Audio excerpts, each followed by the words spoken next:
how do you explain when things don't go as we assume? Or better, how do you explain when others are able to achieve things that seem to defy all of the assumptions? For example, why is Apple so innovative? Year after year after year after year, they're more innovative than all their competition. And yet, they're just a computer company. They're just like everyone else. They have the same access to the same talent, the same agencies, the same consultants, the same media. Then why is it that they seem to have something different? Why is it that Martin Luther King led the civil rights movement? He wasn't the only man who suffered in a pre-civil rights America, and he certainly wasn't the only great orator of the day. Why him? And why is it that the Wright brothers were able to figure out controlled powered manned flight when there were certainly other teams who were better qualified, better funded, and they didn't achieve powered manned flight, and the Wright brothers beat them to it? There's something else at play here. About 3.5 years ago, I made a discovery. And this discovery profoundly changed my view on how I thought the world worked, and it even profoundly changed the way in which I operate in it. As it turns out, there's a pattern. As it turns out, all the great and inspiring leaders and organizations in the world, whether it's Apple or Martin Luther King or the Wright brothers, they all think, act, and communicate the exact same way, and it's the complete opposite to everyone else. All I did was codify it. And it's probably the world's simplest idea. I call it the golden circle.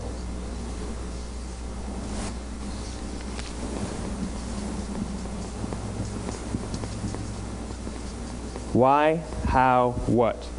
This little idea explains why some organizations and some leaders are able to inspire where others aren't. Let me define the terms really quickly. Every single person, every single organization on the planet knows what they do, 100%. Some know how they do it, whether you call it your differentiating value proposition or your proprietary process or your USP. But very, very few people or organizations know why they do what they do. And by why, I don't mean to make a profit. That's a result. It's always a result. By why, I mean what's your purpose? What's your cause? What's your belief? Why does your organization exist? Why do you get out of bed in the morning? And why should anyone care? Well, as a result, the way we think, the way we act, the way we communicate is from the outside in. It's obvious. We go from the clearest thing to the fuzziest thing. But the inspired leaders and the inspired organizations, regardless of their size, regardless of their industry, all think, act, and communicate from the inside out. Let me give you an example. I use Apple because they're easy to understand and everybody gets it. If Apple were like everyone else, a marketing message from them might sound like this. We make great computers. They're beautifully designed, simple to use, and user-friendly. Want to buy one? Meh. And that's how most of us communicate. That's how most marketing is done, that's how most sales is done, and that's how most of us communicate interpersonally. We say what we do, we say how we're different or how we're better, and we expect some sort of behavior, a purchase, a vote, something like that. Here's our new law firm. We have the best lawyers with the biggest clients. We have, we always perform for our clients, do business with us. Here's our new car. It gets great gas mileage. It has, leather seats. Buy our car. But it's uninspiring. Here's how Apple actually communicates. Everything we do, we believe in challenging the status quo. We believe in thinking differently. The way we challenge the status quo is by making our products beautifully designed, simple to use, and user-friendly. We just happen to make great computers. Want to buy one? Totally different, right? You're ready to buy a computer from me. All I did was reverse the order of the information. What it proves to us is that people don't buy what you do, people buy why you do it. People don't buy what you do, they buy why you do it. This explains why every single person in this room is perfectly comfortable buying a computer from Apple. But we're also perfectly comfortable buying an MP3 player from Apple, or a phone from Apple, or a DVR from Apple. But as I said before, Apple's just a computer company. There's nothing that distinguishes them structurally from any of their competitors. Their competitors are all equally qualified to make all of these products. In fact, they tried. A few years ago, Gateway came out with flat-screen TVs. They're eminently qualified to make flat-screen TVs. They've been making flat-screen monitors for years. Nobody bought one.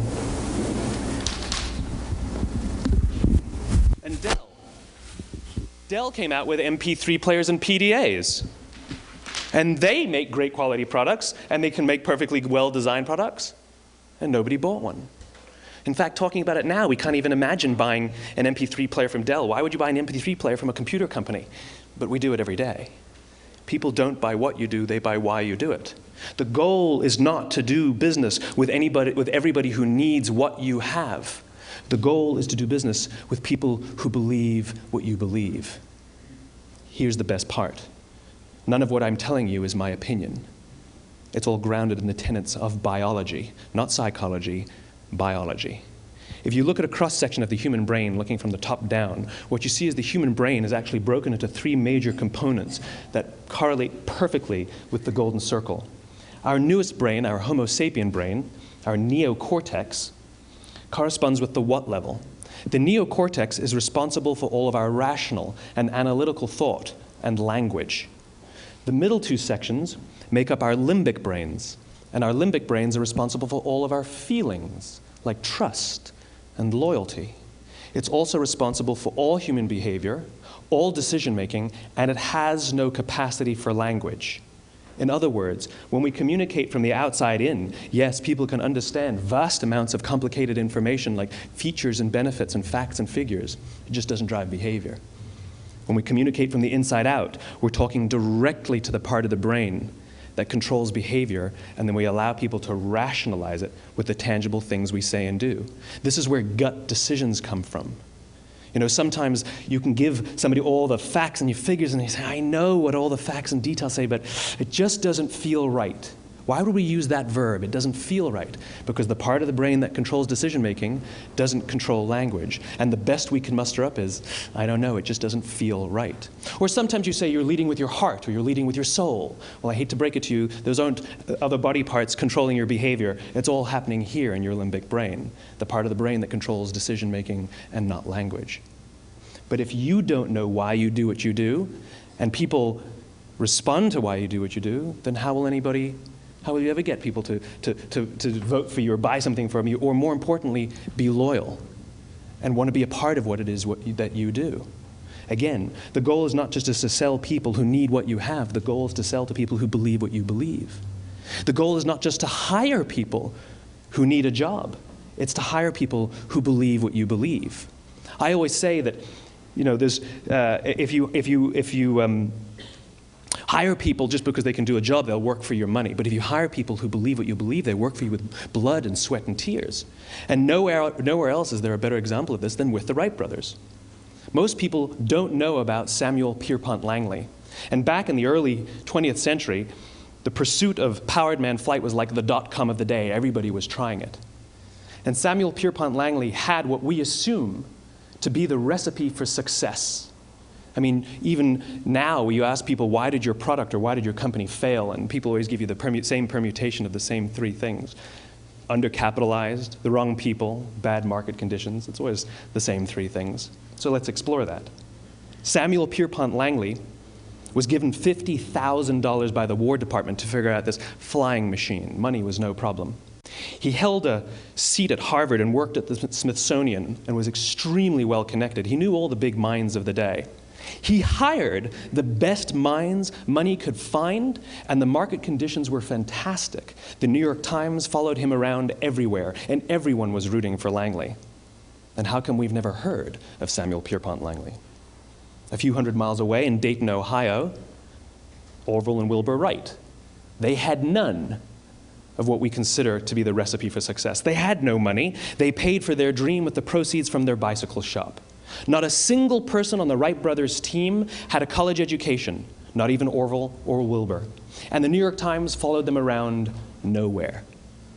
The difference was Orville and Wilbur were driven by a cause, by a purpose, by a belief. They believed that if they could figure out this flying machine, it'll change the course of the world. Samuel Pierpont Langley was different. He wanted to be rich, and he wanted to be famous. He was in pursuit of the result. He was in pursuit of the riches. And lo and behold, look what happened. The people who believed in the Wright brothers' dream worked with them with blood and sweat and tears. The others just worked for the paycheck. And they tell stories of how every time the Wright brothers went out, they would have to take 5 sets of parts because that's how many times they would crash before they came in for supper. And eventually, on December 17th, 1903, the Wright brothers took flight. And no one was there to even experience it. We found out about it a few days later. And further proof that Langley was motivated by the wrong thing, the day the Wright brothers took flight, he quit. He could have said, "That's an amazing discovery, guys. Now we'll improve upon your technology." But he didn't. He wasn't first. He didn't get rich. He didn't get famous. So he quit. People don't buy what you do, they buy why you do it. And if you talk about what you believe, you will attract those who believe what you believe. Well, why is it important to attract those who believe what you believe? Something called the law of diffusion of innovation. And if you don't know the law, you definitely know the terminology. The first 2.5% of our population are our innovators. The next 13.5% of our population are our early adopters. The next 34% are your early majority, your late majority, and your laggards. The only reason these people buy touch-tone phones is because you can't buy rotary phones anymore. We all sit at various places at various times on the scale, but what the law of diffusion of innovation tells us is that if you want mass market success or mass market acceptance of an idea, you cannot have it until you achieve this tipping point between 15 and 18% market penetration, and then the system tips. And I love asking businesses, what's your conversion on new business? And they love to tell you, oh, it's about 10%, proudly. Well, you can trip over 10% of the customers. We all have about 10% who just get it. That's how we describe them, right? That's like that gut feeling, oh, they just get it. The problem is, how do you find the ones that just get it before you're doing business with them versus the ones who don't get it? So it's this here, this little gap, that you have to close, as Geoffrey Moore calls it, crossing the chasm. Because you see, the early majority will not try something until someone else has tried it first. And these guys, the innovators and the early adopters, they're comfortable making those gut decisions. They're more comfortable making those intuitive decisions that are driven by what they believe about the world, and not just what product is available. These are the people who stood online for 6 hours to buy an iPhone when they first came out, when you could have just walked into the store the next week and bought one off the shelf. These are the people who spent $40,000 on flat-screen TVs when they first came out, even though the technology was substandard. And by the way, they didn't do it because the technology was so great. They did it for themselves. It's because they wanted to be first. People don't buy what you do, they buy why you do it. And what you do simply proves what you believe. In fact, people will do the things that prove what they believe. The reason that person bought the iPhone in the first 6 hours, or stood in line for 6 hours, was because of what they believed about the world and how they wanted everybody to see them. They were first. People don't buy what you do, they buy why you do it. So let me give you a famous example, a famous failure and a famous success of the law of diffusion of innovation. First, the famous failure. It's a commercial example. As we said before a second ago, the recipe for success is money and the right people and the right marketing conditions, right? You should have success then. Look at TiVo. From the time TiVo came out about 8 or 9 years ago to this current day, they are the single highest quality product on the market. Hands down, there is no dispute. They were extremely well funded. Market conditions were fantastic. I mean, we use TiVo as a verb. I TiVo stuff on my piece of junk Time Warner DVR all the time. But TiVo is a commercial failure. They've never made money. And when they went IPO, their stock was at about $30 or $40 and then plummeted, and it's never traded above 10. In fact, I don't think it's even traded above 6, except for a couple of little spikes. Because you see, when TiVo launched their product, they told us all what they had. They said, we have a product that pauses live TV, skips commercials, rewinds live TV, and memorizes your viewing habits without you even asking. And the cynical majority said, we don't believe you, we don't need it, we don't like it, you're scaring us. What if they had said, if you're the kind of person who likes to have total control over every aspect of your life, boy, do we have a product for you.